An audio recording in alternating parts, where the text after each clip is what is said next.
құрметті барша отан қорғаушылар, сіздерді келіп жеткен мерекемен шын жүректен құттықтаймыз. Сіздерге тілейтініміз бақыт, денсаулық, таусылмас байлық тілейміз. Сіздер бізге әрқашанда қорған болып жүргенсіздер және де қорған болып қаласыздар. Бар өмірін әскери іске арнап, елін, жерін қорғап, өз қызметін мінсіз атқарып келе жатқан жауынгерлерімізге алғысымызды білдіреміз. Әрқашанда еліміздің тыныштығы бұзылмасын. Отанға адал, елге қайырымды, отбасына мейірімді болыңыздар. Жүректеріңіз оттай лаулап, жандарыңыз әрдайым жас болсын. Қайратты, мақсатты болыңыздар. Еңбекте табыс тілейміз. Таусылмайтын дәулет, арылмайтын бақыт тілейміз. Шаңырақтарыңыз биік, керегіңіз берік болсын. Әрдайым нәзік жандағы тірек болып, алақандағы гүлдеріңізді аялап жүріңіздер.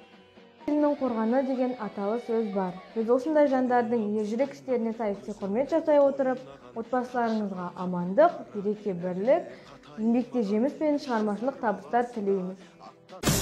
Елін қорғай білген, сапқа тұрған сарбаздар, жерін қастерлеген жауынгері, рухын шыңдай білген, жарқыраған жұлдыздар.